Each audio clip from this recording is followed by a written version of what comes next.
Calm your mind with chakra-based meditation music. Saregama Karwa Wellness.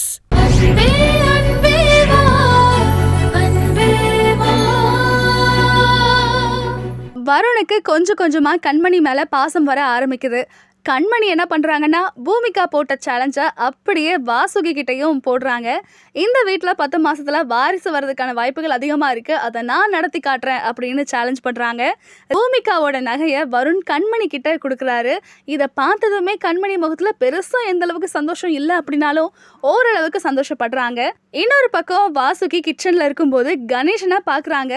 Ganesan என்னடானா, இவங்க இன்னும் நம்மள கண்மணி கூட சேர்த்து வைக்கல அப்படிங்கிற கோவத்துல இருக்காரு. கூடிய சீக்கிரமா நான் நினைச்ச மாதிரி கண்மணி என் கூட சேரல அப்படின்னா அதுக்கப்புறம் நான் ஒரு பெரிய திட்டம் வச்சிருக்கேன் அப்படின்னு வாசுகியையும் மாதவனையும் மிரட்டுறாரு. கையில மஞ்ச தாலியையும் வச்சிருக்காரு. பூமியோட நகை, இந்த நகையை வச்சிரு. ஆனா நாளைக்கு மட்டும் கண்மணி வீட்டை விட்டு போகலனா அப்புறம் நான் வேற ஒரு பயங்கரமான பிளான் வச்சிருக்கேன்.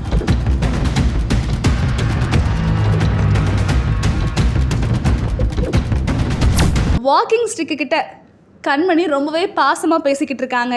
நீ அவர் கூட இருக்கிறதுனால தான் அவர் என்ன தாங்கி பிடிச்சாரு, கையை பிடிச்சாரு அப்படின்னு ரொம்ப சந்தோஷமாக பேசிகிட்டு இருக்கிறத வருண் கேட்டுடுறாரு.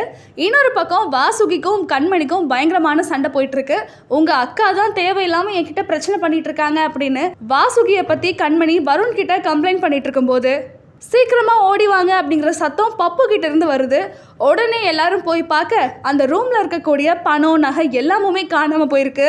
வருணுக்கு லைட்டாக டவுட் வர ஆரம்பிக்குது. நீ இருந்ததுனால தான் அவர் என்ன தாங்கி பிடிச்சாரு, கையை பிடிச்சாரு. உங்க அக்கா வேணும்னே பிரச்சனை பண்ணிட்டு இருக்காங்க. ஐயோ பப்பு, பப்பு என்னாச்சு பப்பு? ஏன் கத்துன? உள்ள இருந்த பண நகையெல்லாம் காணாம போயிருக்கும் போல இருக்கே.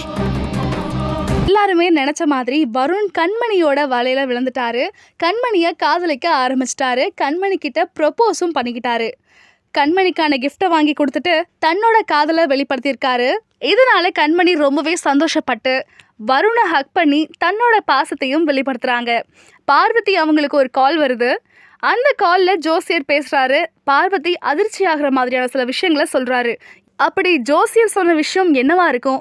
இது சாதாரணமாக நடந்ததா இல்லை வழக்கம் போல வாசுகியோட பிளானா? இதை பற்றியெல்லாம் வரக்கூடிய எபிசோட்ல பார்க்கலாம். இதுவும் உனக்கு தான். ஹாய் புடவை. I love you. உங்களை நான் இறுக்கமா மூச்சு முட்டு அளவுக்கு கட்டி பிடிச்சுக்குவா. என்ன ஜோசியரை சொல்றீங்க? நீங்க சொல்றதெல்லாம் உண்மையா? இந்த வீடியோ உங்களுக்கு பிடிச்சிருந்தா லைக் பண்ணுங்க, கமெண்ட் பண்ணுங்க, ஷேர் பண்ணுங்க and மறக்காம சரிகமா டிவி ஷோஸ் தமிழுக்கு சப்ஸ்கிரைப் பண்ணுங்க.